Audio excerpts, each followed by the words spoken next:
My name is my name is Razarta Krasniki, and I am a PhD candidate at University of North Texas. It is a real pleasure to be here today for the CAIN conference, and especially for the wonderful talks that I've heard so far. Now we'll start with the training and learning session. It will run approximately for an hour and 30 minutes, and there will be four presenters. I believe all four are here because I checked their names. I believe we will start now with Eric. So Eric, whenever you are available. Yes. Can you hear me? Yes. Okay, yes. Very good. All right. Yes, then I'll just take the floor, I guess. Yeah, absolutely. So let me see if I'm able to share my screen. Can you see my slides now? Yes, it's perfect. Yes. Yeah, perfect. Okay. So my name is Erik Johannes Husholm. I'm from the research institution Sintef Digital in Norway, and I'm here to present our research paper, Replay-Driven Continual Learning for the Industrial Internet of Things. This paper was written together with researchers from my institution, Sintef Digital, but also the University of Oslo and the University of Basque Country in Spain. So I'll dive straight into it. First, I want to talk a little bit about the concept of industrial Internet of Things. It's a rapidly growing area within the world of industry, and it refers to the interconnection of sensors, computing devices, industrial machines, all of this that together can create a production network enabling the exchange and the analysis of massive amounts of data. And this data can then be used to support a wide range of applications, including predictive maintenance, remote quality monitoring, energy optimization, and so on, which can improve the efficiency and the sustainability of industrial processes. However, industrial IoT presents its own unique set of challenges, particularly in the context of data management and analysis. So one key issue is that we have a dynamic nature in the industrial IoT environments where the data is continuously evolving due to factors such as changes in the manufacturing processes, replacements of tools, variations in the environmental conditions. And this constantly changing landscape can make it difficult for traditional machine learning approaches to consistently make accurate predictions and learn from new data, while also retaining knowledge about past data or what it has been trained on before. Let's move on to this concept of continual learning. It's also known as incremental learning or lifelong learning. It allows models to continuously learn and evolve with increasing amounts of input data, while also retaining the knowledge they have already acquired. It's essential for these kind of models to demonstrate both plasticity, which is the acquisition of new knowledge, but also stability, which is the preservation of old knowledge. So they can effectively adapt to non-stationary environments like we usually have in these industrial settings. So while humans can continually learn without forgetting the past, it's not so easy with artificial neural networks. We have this issue called catastrophic forgetting, when you train a model or you update a model on new data using standard training algorithms. And this can cause the sort of overwriting of previous experiences, and then thereby causing the network to lose knowledge that it has previously learned. So to address this, we have this concept that researchers have been looking into called replay, which actually is a mechanism from biology, where the brain can reactivate neural patterns to kind of consolidate the short-term memory into long-term memory. And if we mimic this replay process, we could potentially train neural networks or artificial neural networks on new and evolving data without causing this catastrophic forgetting. So how can we utilize this continual learning and replay in industrial IoT? We have developed a replay-driven continual learning pipeline, as we call it, where the primary aim is to enable artificial neural networks to effectively train on data in the industrial IoT domain without forgetting past learned knowledge. And by leveraging replay, the pipeline can create first a baseline model and then subsequently update it based on new data, minimizing the catastrophic forgetting and maintaining both historical and topical learning performance.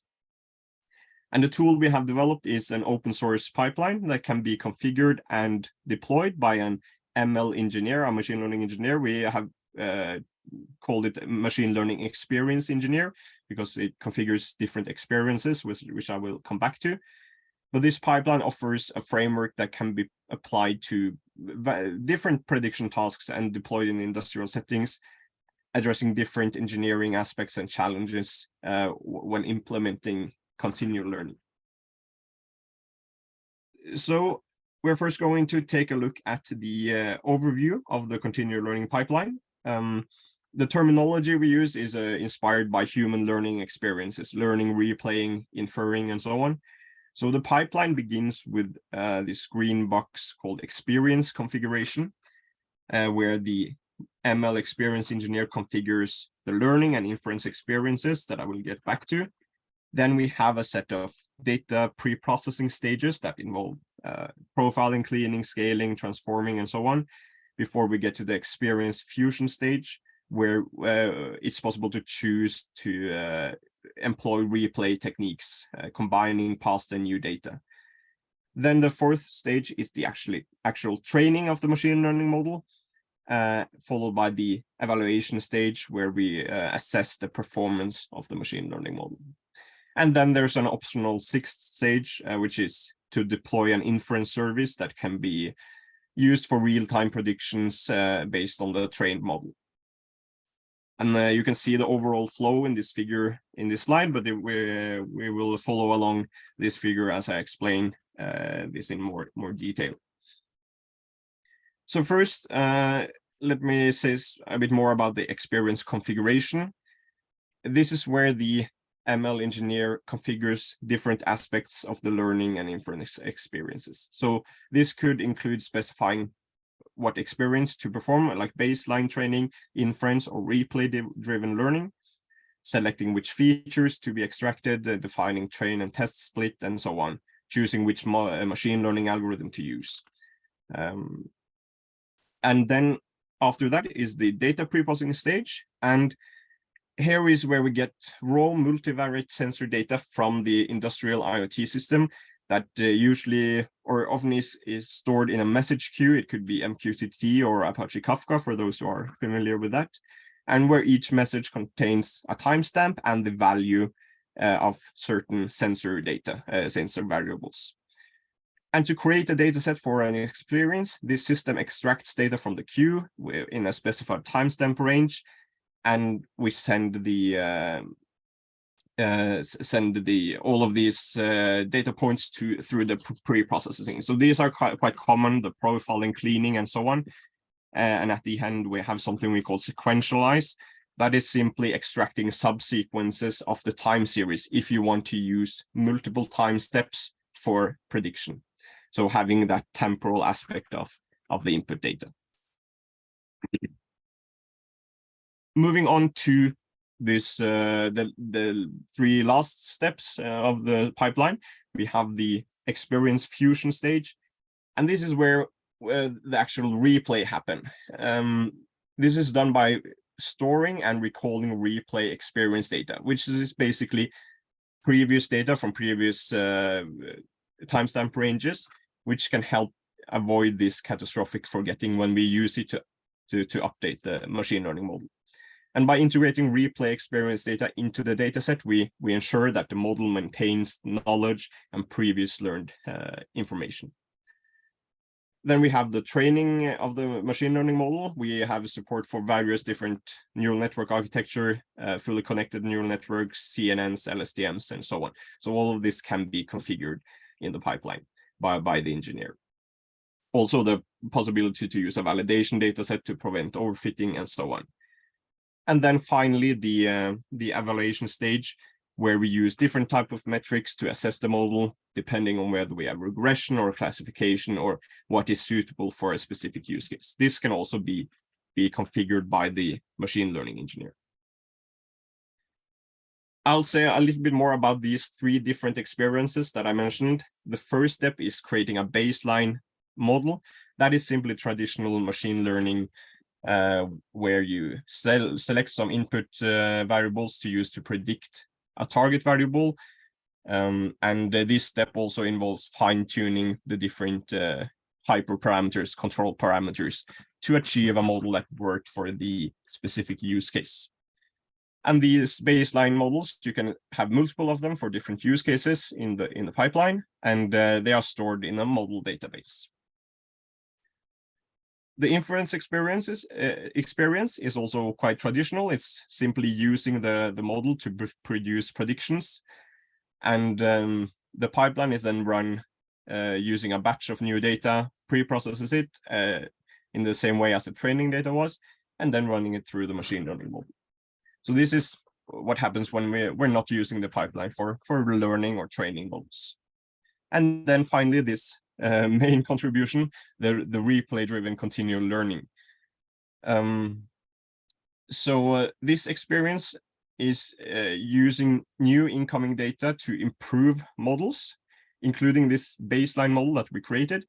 And the engineer can then monitor the inference process to recognize whether there has been some data drift, is the performance getting worse, and if you see consistent deviation in the performance and the data drift, you can invoke the replay-driven learning experience and combine new and past data to update the model and then evaluate the performance again. And if the performance is satisfactory, you accept this a new updated model. So the question in this replay-driven learning experience is, how much replay should you use? Because if the point here is to avoid having to use also all the old data that you had to save computation, but also to achieve the optimum performance on the new set of data without forgetting the past. We have three subjects of evaluation. I won't go into too much detail here since I don't have too much time. But we had one CNC machining data set where we classified signals as either normal or anomalous. There was another one where we predicted the tool wear, how much is the tool worn in millimeters. And then third one where we predicted the remaining useful lifetime of the tool. Because in these manufacturing processes, you often have to change the tools as they get worn, and that is a very expensive process.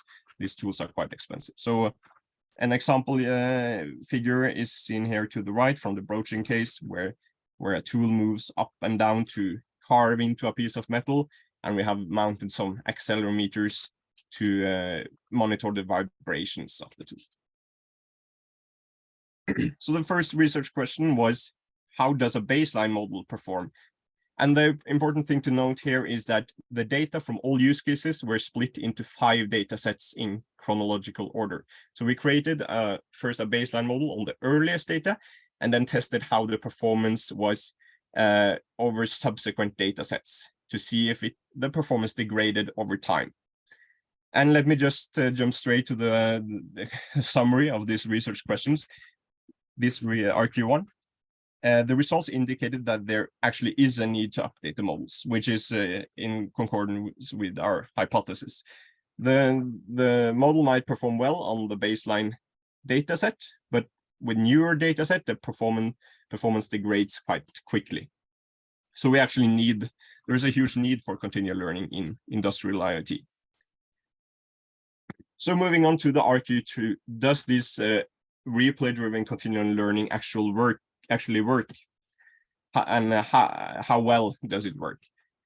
So we tested this on all 3 data sets with different amounts of replay. So 0% no replay means using only new data. So there's basically no replay happening. Then we tested 20% replay, 20% all data, together with new data, 60%, and then 100% as well. But that is equivalent to traditional machine learning, where you just pile all the data together and train the model again. So looking at the results, here I think I won't have time to go into too much detail on all 3 different use cases. But in summary, 20% replay is adequate to maintain good performance in continual learning and minimizing this catastrophic forgetting. So both continual learning and traditional machine learning with 100% replay perform not so well when you test it on completely unforeseen new data that has had some data drift and is likely out of distribution. So this kind of highlights the importance for selecting that 20% of data that you use for replay. It's important to select that with care, because you have to strike a balance between the new and old data. They might have different distributions, and if you have a classification case, you need to make sure that the new and old data has a good representation for all classes, for example. So in the case where we classified normal or anomalous behavior, we had only 2 classes, but we need to make sure that all of those 2 classes are represented in also the 20% replay data that we inject when using replay. The RQ3 was about more the engineering approach, the software engineering aspects. But I don't think I will spend time on this since it's more important to come to the conclusion and have some time for questions as well. But you can read more about this in the paper. We came to some actionable guidelines for engineers, mainly to actually configure the pipeline to create a baseline model, and then use the pipeline to monitor the performance metrics, and also this data drift to know when the model actually has to be updated. And also assess whether, the pros and cons of how much of the past knowledge do you need to retain.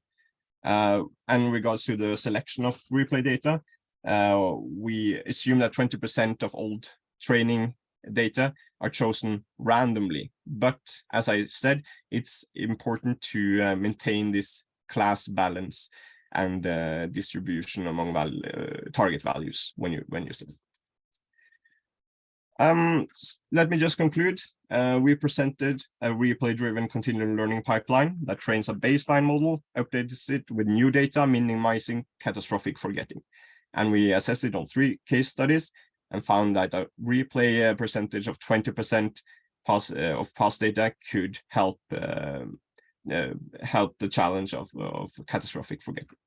So looking forward, quite quickly, we aim to explore new continual learning metrics, continual balancing techniques, and also uncertainty estimation to know when to update models and so on.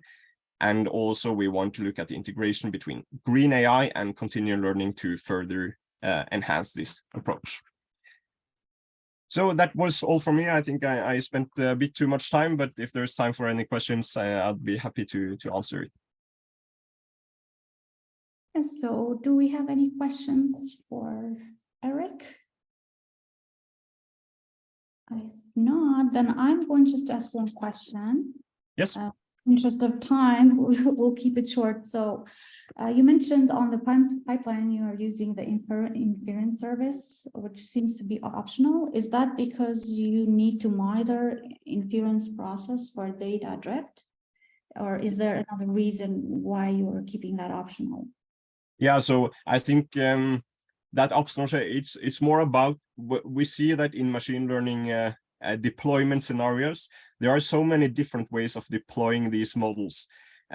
So you could use our pipeline in deployment as well, but you would probably have to adapt it to the specific platform or system that an industrial a company uses. That was kind of the message, that the pipeline could be used for creating these models, but using it for deployment is kind of optional. We are working with several different partners on this, and we see they have very different platforms. So deployment is a challenge when it comes to these machine learning approaches. Yeah. There was one question from Henry Rizarta, if you allow him to also ask a question. Oh, absolutely. Yeah, I raised it before, but I don't know if there is problem to see it. Yeah, I'm not able to see it. I'm not sure. Ah, okay. So, but let me take just 1 minute, and maybe Eric, we can chat, later offline. So Yep. very interesting. First of all, I understand that this continuous learning is especially important when you understand that the data is going to change very frequently, for example, or if there are occasions like, for example, COVID, that may have changed completely the type of data, or what you if you created the model before, maybe the model is not any more useful. Just one question. You selected this 20% randomly, if I will understand. I believe that if you could find a way to select the most appropriate data to replay, that will be even more interesting, because there could be some data that really doesn't give you any added value, and some other data which is really important to keep. I don't know if you thought about how to select data in a way that may be as useful as possible. That's it. Yeah. Thank you. Yeah, absolutely. That's actually a very important aspect, and that's what we actually mean when we look at this future where continual balancing techniques. So in our approach, we could only do a very naive approach where we need to make sure that all classes are represented in the replay data at least. But that's just one aspect, and as you say, it could. There could be lots of other aspects that we're missing there when we choose to replay the data, and that could have a lot of consequences for the performance. So this is something we really want to look more into, because it had such an effect on the results. And just a quick comment as well regarding what you said with data that suddenly changes and you have behavior that you haven't seen before at all. This is something we have looked into combating with different types of uncertainty estimation. We have looked at, for example, dropout uncertainty estimation for neural networks, and you can quickly see there when the uncertainty rapidly increases. Okay, now there is some behavior that is not suitable for this model, and we need to update it. So integrating all of those different aspects and techniques is something we're working towards. But yeah, thank you for an interesting question and comment. Interesting. Thank you very much. Thank you, Eric. That was a very interesting talk. I think we are going to move now with Chung Hu from University of Luxembourg. So, hello. hello. You can start when you're ready. Okay. So can you see my slide? Yes. Okay, thanks. Hello, I'm Hu Qiang. I'm a PhD student from University of Luxembourg. Today I present our work towards understanding model quantization for reliable deep neural network deployment. This is a joint work between Luxembourg and Singapore. Okay, before presenting the paper, I will give the motivation of our work. You can see here is an application of crop disease classification. This is the application which has 1,000 downloads on the application store, and this is also the example on the official TensorFlow site. However, you can see here, since this is this application has DNA models and embedded in the mobile. Generally, it needed to be compressed first and then use it. However, you can see this is the way when we feed the input to the model to the application. For the original input, you can see they have a slight difference. However, when we increase the brightness of the input, the confidence of the model drops, and when we add the brightness again, we can say the confidence of the original model and the compressed model drops a lot, and they have a different output. We call this disagreements. So there is can cause many problems. For example, the performance of the model generally reported by a small sample of a test set, and when the diverse of new coming when the new coming data set has more diverse data distribution, we don't know the behavior of the original model and as well as the compressed model, and there may be a lot of disagreements between these two models. That means when the reported the performance of the original model cannot represent the performance of the compressed model. That's why we want to study this problem, the behavior of a compressed model. And first I will give some, I will introduce some background of the model compression and the distribution shift. First, we mainly in this work we mainly focus on the model quantization, which is a representative technique for model compression. To be simplified, the model quantization, how it works, it simply, not simply, it transfer the weights, float weights of model to the integer weights, which can reduce the storage of the model. And there are many techniques of quantization, but this is not our scope of the work. And then is the distribution shift. I think most of you know it, and the previous presentation also introduced some of this distribution shift, where the training distribution differs from the test distribution, which can pose significant challenges for machine learning systems deployed in the wild. Here give some examples. This is computer-generated perturbations of a real dataset MNIST. For example, you rotate the image, you alter brightness, as I mentioned before. You can introduce the drift to the original data, and this is we call it a synthetic distribution shift. And also there are natural distribution shift, which means the shift are not generated; they are collected from in the wild. So which may be more important, and we need to study. Then this is the goal of our study. We have 4 research questions. The first one is, how do compressed model react to distribution shift? Then is, how does the training strategy influence the behavior of the compressed model? Since we have many ways to train a model, maybe different ways can have different impact on the compressed model. So we want to know that. Then the third one is, what are the characteristics of the data on which original and compressed model disagree? We want to find a way to quantify the disagreement. In this study, we use some uncertainty metrics to show the difference between the disagreements and the normal data. Finally, we take the first step to try to fix the disagreements. We use the most straightforward method, model retraining, and to check if it can fix the disagreement problem. And also, this is the overview of our experimental design. It's very simple. We prepare two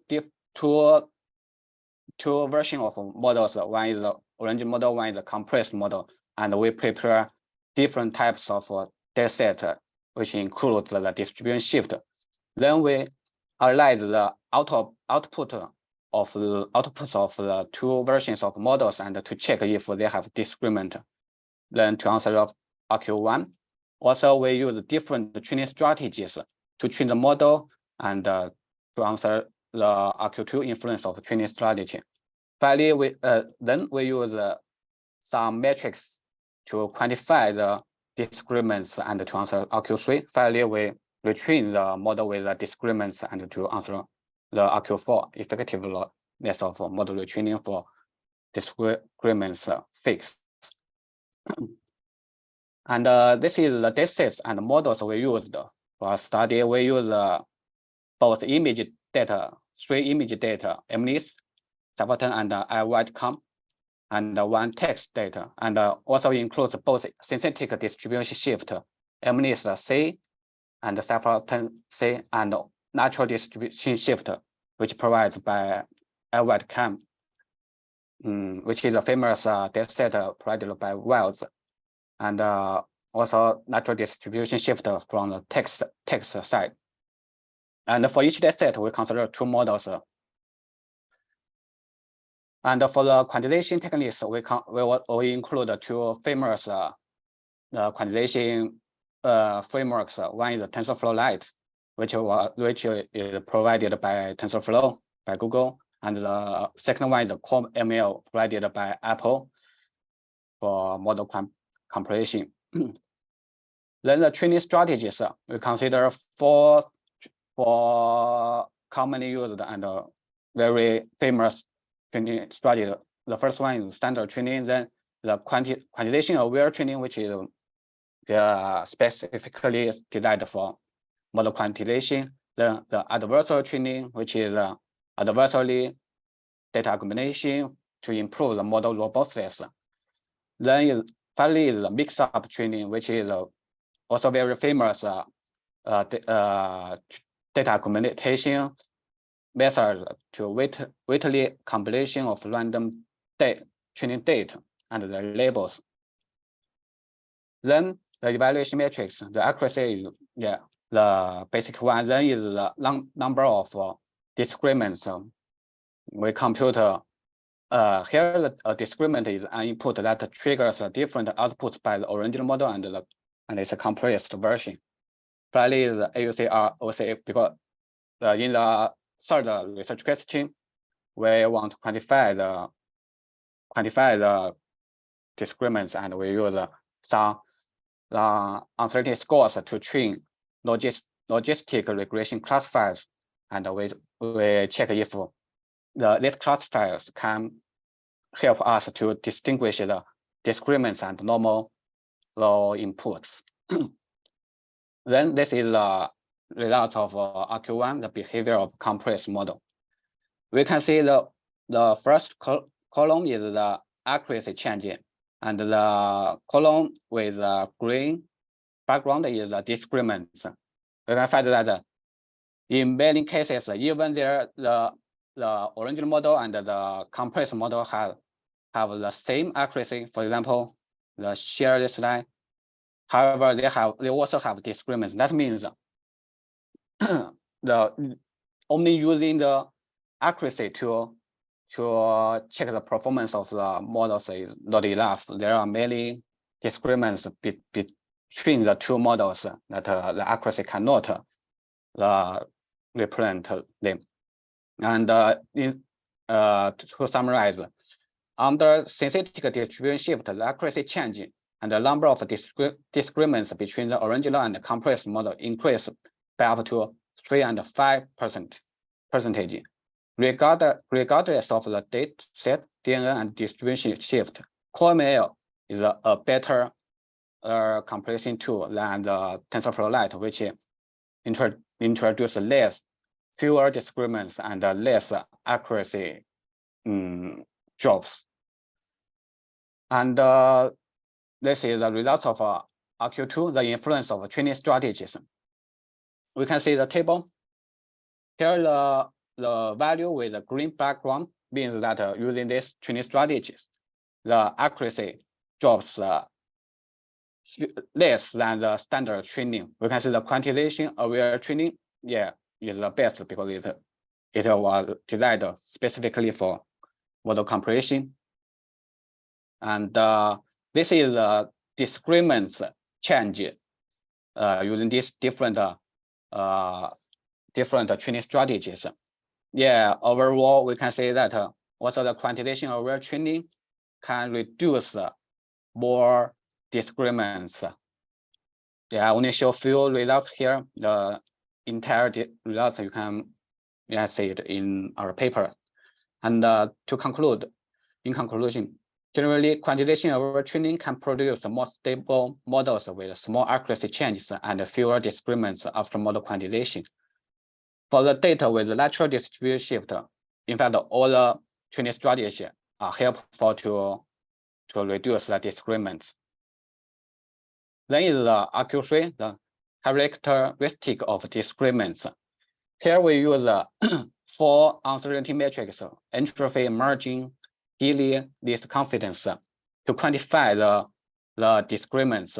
We randomly pick some disagreements and some normal data and virtualize their uncertainty scores. We can see that no matter which score we use, we can see very clear difference between the disagreements and the normal inputs. Yeah, which can bring our intuition that we can use this matrix to distinguish these 2 kinds of data.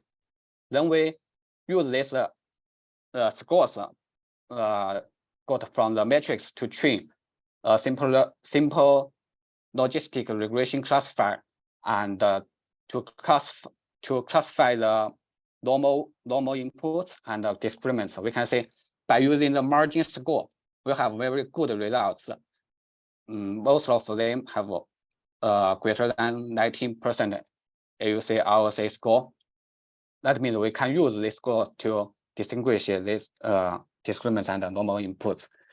Then to answer AQ3, disagreements have a closer top 1 and top 3 output probabilities than normal inputs. Compared to entropy, Gini, and least confidence, margin is a better metric to distinguish disagreements and the normal inputs. And finally, we take the first step to try to reduce the disagreements by model retraining, which is, as we know, which is a very straightforward method to improve the performance of models. And however, this table shows the results. We can see that here in total means that the total number of disagreements. The star bar means that the old disagreements still exist after retraining, and the new means the new introduced disagreements. We can say that even though after retraining we have removed a lot of disagreements, however, it will generate new disagreements. That means model retraining is useless for reducing the disagreements. We need propose new methods for this problem, and that might be the future work. To answer the AQ4, retraining fails to reduce the total number of disagreements. Even though it manages to remove some existing disagreements, it introduces as many as the old as many new ones. Conclusion. In this work we conducted a study to characterize and help people to understand the behaviors of quantized model under different distribution shifts. We found that synthetic distribution shift has a significant impact on complex models. Quantization overtraining is the best method to reduce disagreements.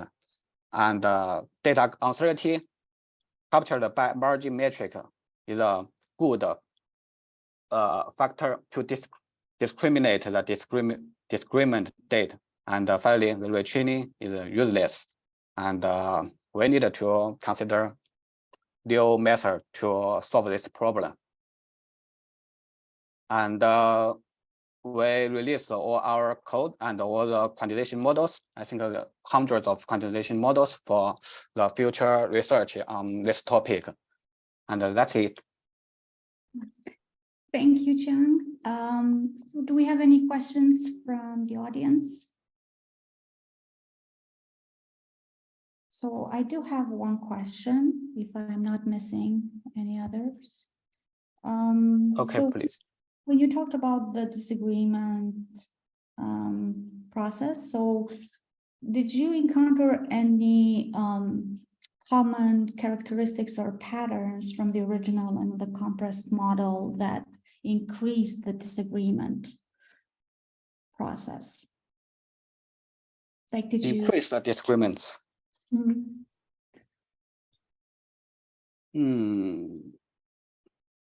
Yeah, in fact, in some cases, yeah, if you in our paper we reported some results after some training. For example, if I remember it well, after Microsoft training in some data sets and models, the disagreements will increase. But in fact, yeah, we also don't know the reason why it happens, and we only focus on how to reduce the disagreements. Yeah. Okay. It's a work in progress. So that's fine. Yeah. Thank you very much. So now we'll continue with Sebastian, right? He's from Leipzig University. Right. Can you hear me? Yes, I can. Great. You can start it. I will try to share my screen. Can you see my slides? Yes. Okay, great. Yeah, hello, my name is Sebastian Simon. I'm from Leipzig University, and today I'm gonna talk about our paper exploring hyperparameter usage and tuning in machine learning research, which is actually joint work with my colleagues from the Webes Group and my supervisor, Norbert Siegmund. So machine learning is a success factor in many fields, such as healthcare, finance, and in the automotive industry. An important enabler of this success is the highly experiment-driven development of machine learning models, where the goal is to obtain a machine learning model with a desired quality in terms of accuracy, performance, reliability, and other kind of metrics. And during experimentation, hyperparameters play an important role in finding the best possible model. Because hyperparameter tuning significantly affect the accuracy and performance of these models. So for example, a machine learning model with initially poor performance may turn out to be state-of-the-art with hyperparameter tuning. So to quantify the importance of hyperparameter tuning, we counted relevant publications from the DBLP library from 2015 to 2021. And we observed a significant increase of publications about a hyperparameter approach in the last years, which is undoubtedly a strong indicator of the practical relevance of hyperparameter tuning. However, despite this extensive research, we did not find a single paper that explored what machine learning methods are actually called, how their configuration settings are configured, and what is actually reported in the associated research papers. And this is surprising given the importance of hyperparameter tuning and the knowledge that we could derive from it. So with our work, we take a step to fill this gap by actually comparing the usage of hyperparameter tuning in machine learning code repositories with what is actually reported in the associated research papers. So to guide our study, we defined two research questions. First, we wanted to know which, how, and to what extent are machine learning methods configured with respect to their hyperparameter settings. And second, how are hyperparameter configurations reported in the accompanied research papers? So we analyzed 2,000 machine learning code repositories and associated research papers from the papers with code corpus. We thereby focused on the parameter usage of three widely used machine learning libraries, namely scikit-learn, TensorFlow, and PyTorch. We employed the API data of these libraries together with a Python AST to extract methods from the source code, and we also employed some static code analysis techniques such as control and data flow analysis to track the values that are passed to these hyperparameters. On the other side, we manually analyzed the associated research papers to identify whether hyperparameter tuning is actually reported. So that should be enough about our methodology. And now let's have a look into a few interesting findings that we derived from the code repositories. So first, we wanted to know how are hyperparameters actually configured in the analyzed libraries. And in this table, you can see the top 5 most machine learning methods per library with their call and parameter statistics. And from these parameter statistics, we observed that on average, only a few hyperparameters are set, while the majority of available hyperparameter remains untouched. So that means most hyperparameters keep their default values when the method is called. This can mean 2 things. First, the default values are already carefully chosen and work in many situations. Second, the researchers do not tune them, even though it could improve their results. The former is likely not true for all methods because several papers have shown the opposite.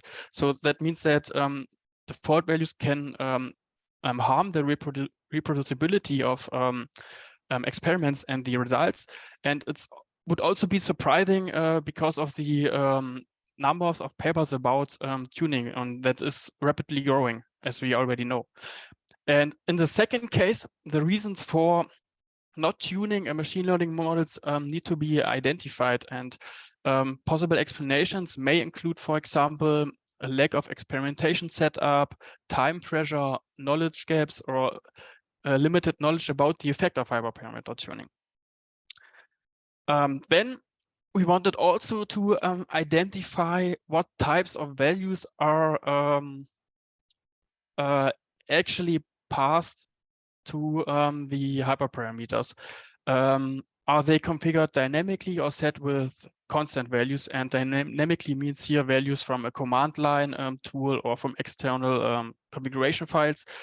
And what we saw is that there's a large variation of different values that are passed to machine learning methods, including constant values such as numeric, string, and Boolean types, but also variable types such as pass variables, method calls, and operations.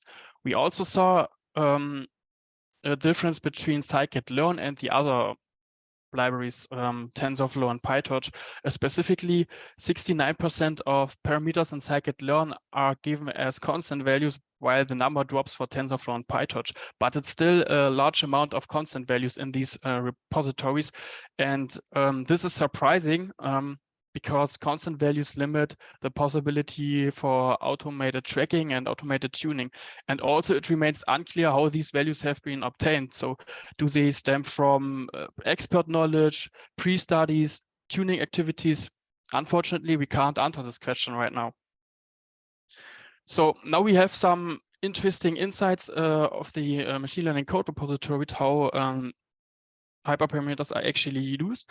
Now let us take a look at the other side, what is actually reported.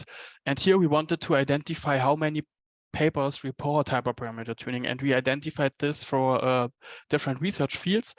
And what we saw is that there are very similar practices among all the different fields that we derived from these papers, because regardless the field, most papers do not explicitly report hyperparameter tuning.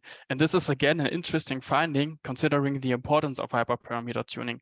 And here again, possible explanations for the low tuning activities may include a lack of appropriate experimental setup, but also this time, for example, the computational costs that are required to tune or to train and tune a big machine learning model. Yeah, and so we need to identify why those tuning is not done. And then another interesting finding that we make is about the technique that are used. So we identified from papers that actually reported hyperparameter tuning, what technique did they use. And interestingly, more than half of the papers did not mention a specific technique, and those that did mention a technique, most popular ones were grid search, manual tuning, and random search. So let's say conservative techniques. And here again, the load state of practice is astonishing, especially when considering the growing number of papers that focus on specific hyperparameter tuning approaches. Okay, so to summarize our results, we found not only a striking difference between research on and research with hyperparameter tuning, but also a lack of experimentation and reporting practices in this area. And I would say this is a quite useful insight into the state of hyperparameter tuning and research, because it can serve as a foundation of a critical discussion of the current state of experimentation and reporting practices, and it also would help then to improve the current state.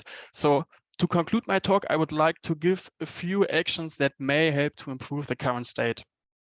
First, systematically tune your hyperparameters, if possible with modern techniques, because not tuning hyperparameters comes with severe consequences. For example, we would expect that similar papers can easily improve state-of-the-art results by just tweaking the parameters without actual new insights. And this would increase the already huge number of machine learning papers in this field. Moreover, the actual capabilities of current approaches remain unclear, as without hyperparameter tuning, potential improvements are left out. Second, whenever you do experiments, track the data, such as metrics, artifacts, and parameters. And in recent years, many frameworks have been proposed, such as MLflow, Neptune AI, Comet ML, that can track all kinds of this data during experimentation. And those frameworks can be easily integrated in your workflow and not only improve the results of your experiment, but also provide parameter tracking, logging, and improve the reproducibility of your experiments that most papers that we analyzed clearly lack. Third, if you want to publish your work, report the final values and the tuning procedure in detail. A paper is always the starting point for researchers when comparing or when looking at new approaches.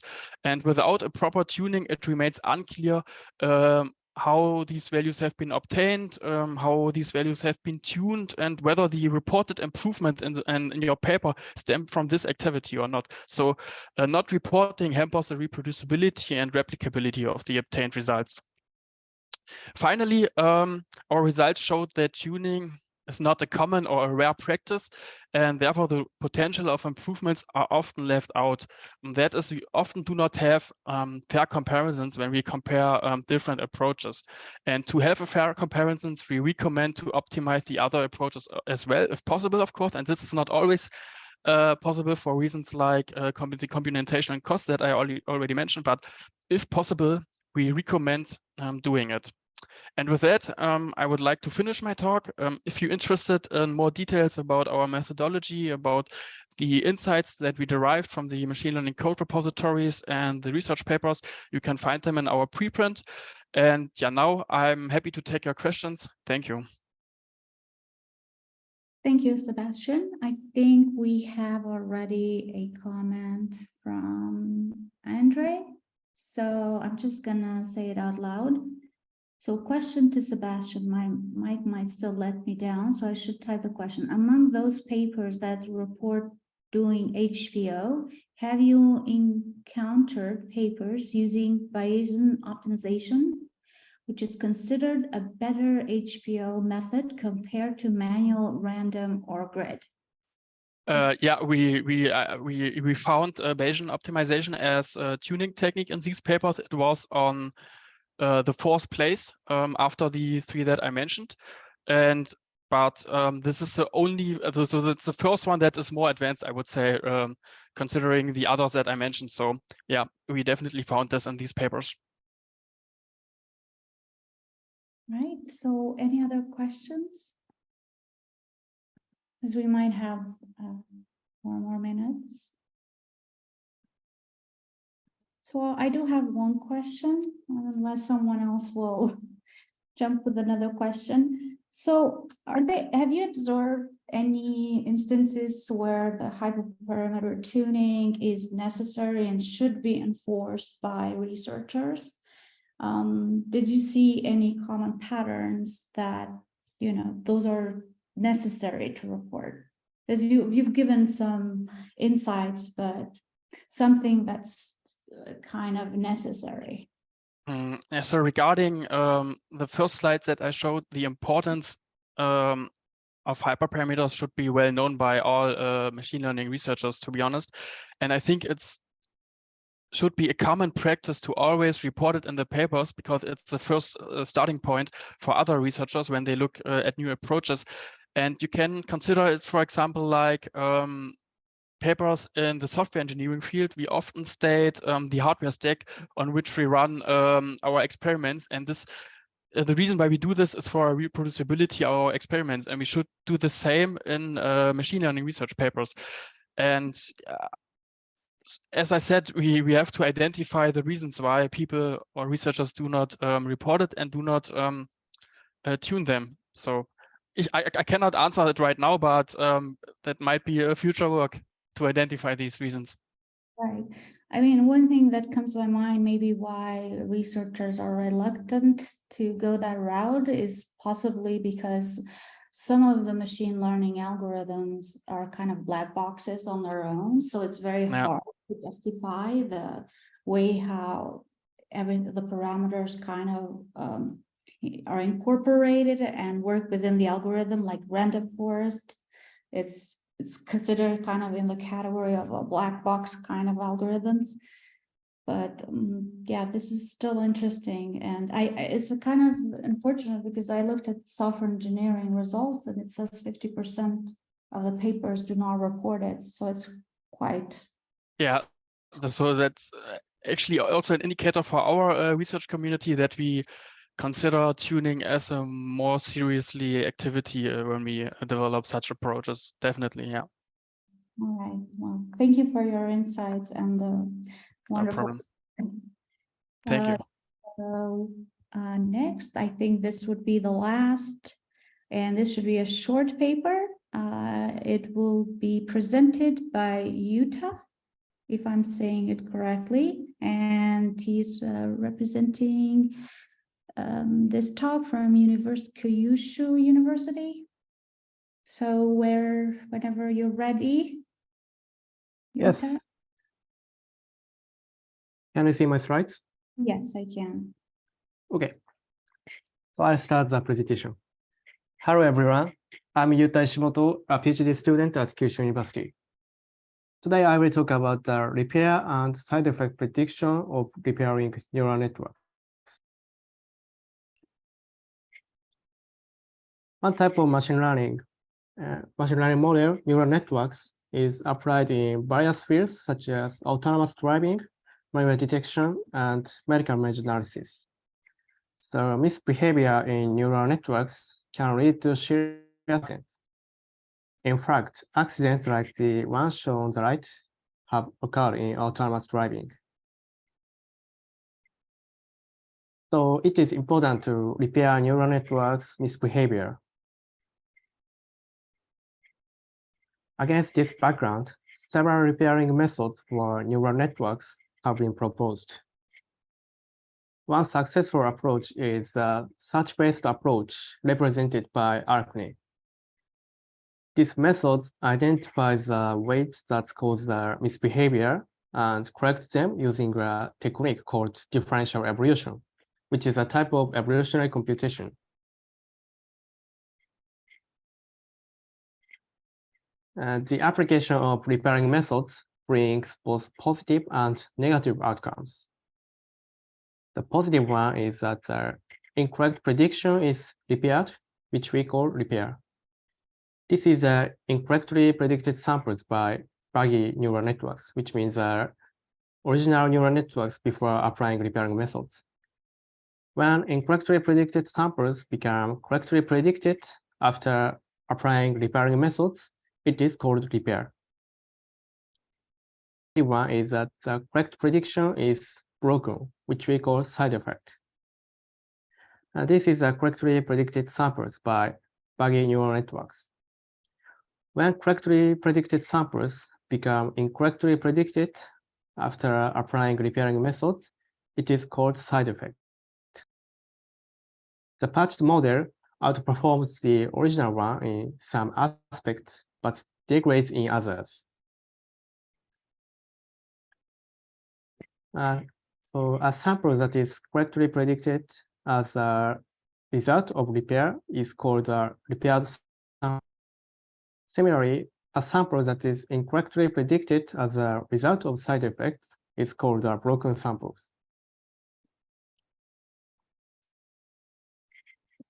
So developers who want to apply repairing methods to their own models have concerns like those shown here.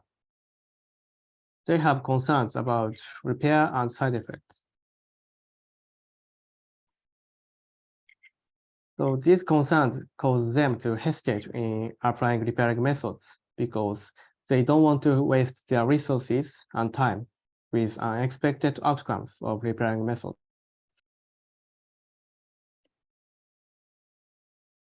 So if developers could know in advance what samples are likely to be repaired and broken, they would be able to avoid unnecessary modifications and waste of their resources. So we investigate the tendency of repaired and broken samples and use this tendency to build a prediction model of repaired and broken samples. Specifically, we built two types of prediction models. The one is the repair prediction model, which predicts whether incorrectly predicted samples are likely to be repaired.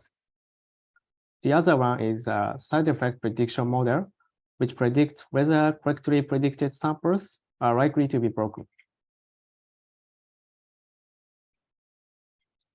So we set 3 research questions as an initial investigation of repair and side effect. The first RQ investigates the differences between repaired and non-repaired samples,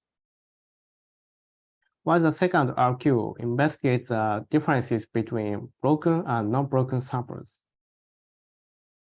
In the third RQ, we build prediction models and side effect prediction models. So the repairing method under study is ARC-NE introduced earlier. We use 3 image datasets, Passion MNIST, Cypher10, and GTSRB.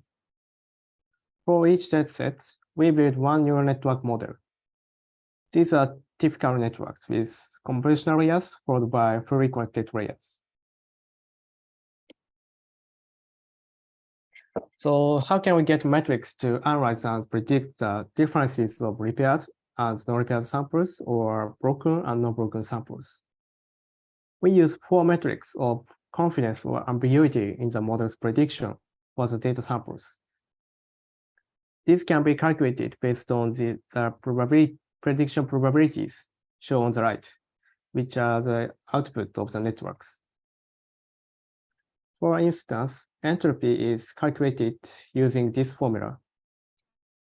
The larger it is, the more ambiguous the prediction. And PCS is the difference between the highest and second highest probabilities of PI. The larger it is, the more confident the model is in its predictions. So we use these metrics to distinguish repaired and non-repaired samples or broken and non-broken samples. So here are the results of RQ1. This shows differences in 4 metrics between repaired samples and non-repaired samples. The violin on the left of each figure represents non-repaired samples, while the one on the right represents repaired samples.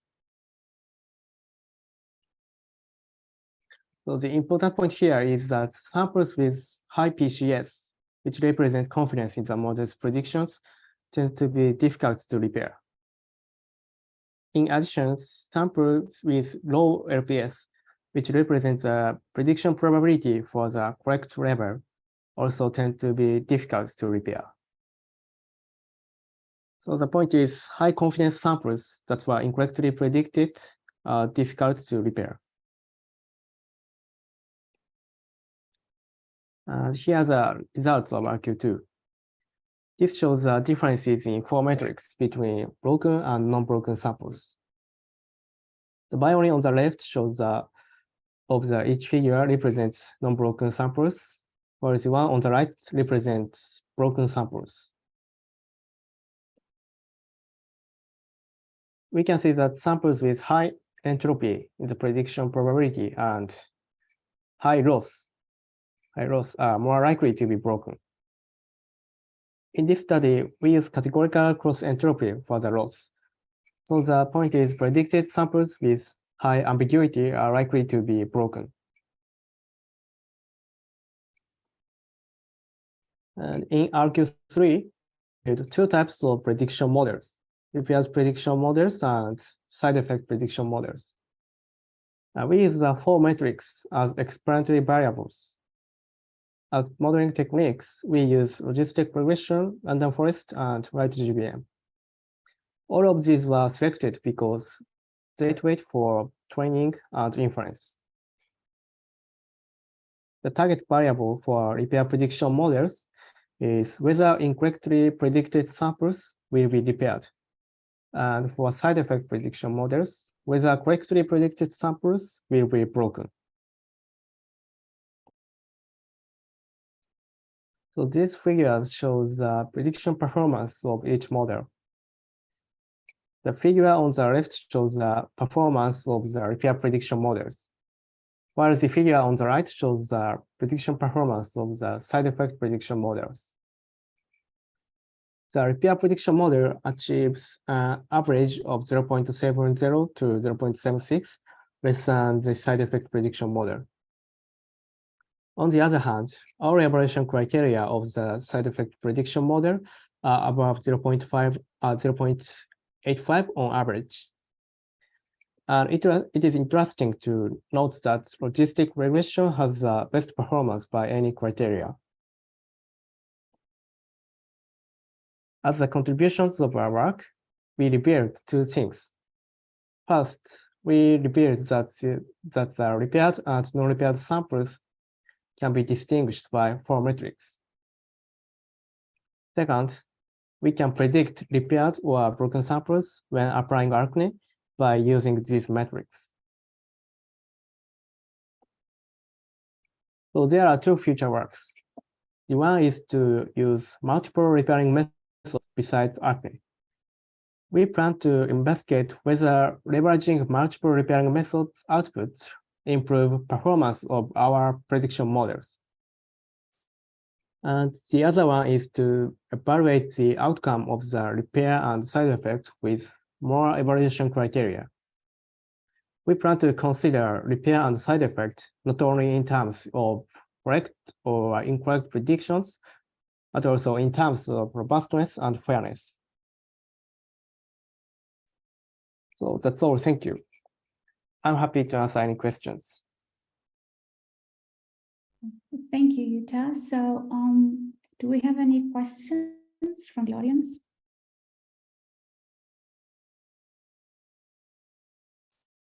All right, so I might have one or two perhaps. So you were mentioning the side effects predictions. I'm just wondering, as a concept, the side effect prediction, are you referring to the confusion matrix from the predictions, like true, false, negatives, and are you referring to those two, or is this something beyond that? Oh, so you say that's the meaning of the side effect, right? Mm-hmm.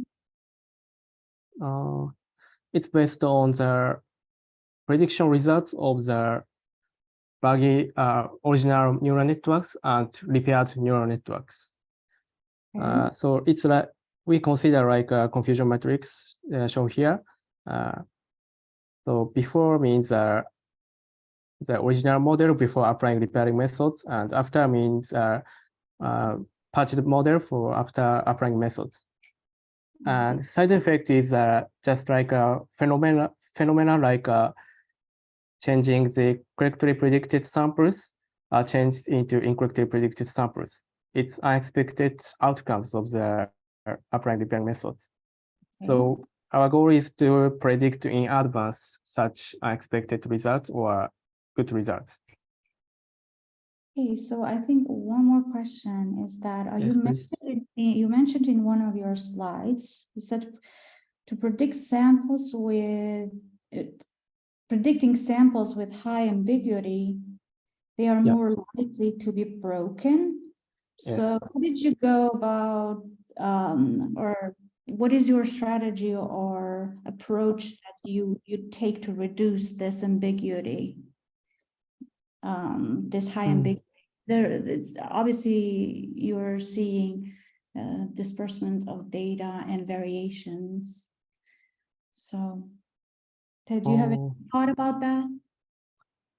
Oh, so your question is how to reduce the ambiguity of such data? Yeah, so how would you go about like perhaps reducing this high ambiguity, or at least in what is causing, at least if not, then what is causing this high ambiguity?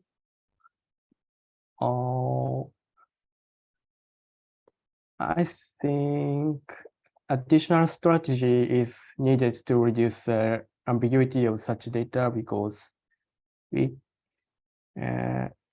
such as Is that imbalanced data contributing to it, or is there bias in the data set? Is there a distribution shift that is also perhaps playing part?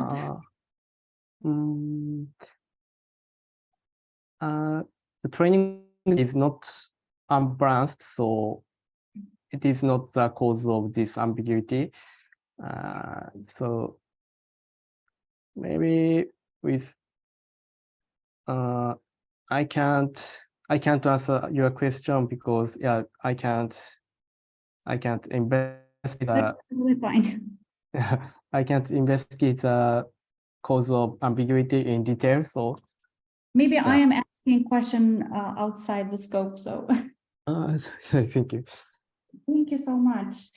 I believe I think this concludes this session. We're a little bit earlier, which is fine.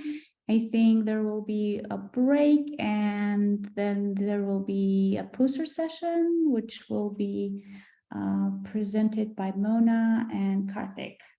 So thank you all for your attendance. It was very nice hearing all your great talks.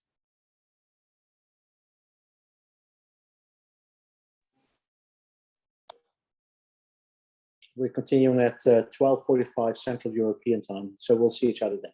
Take care, everyone. Have a nice lunch. A short one, though.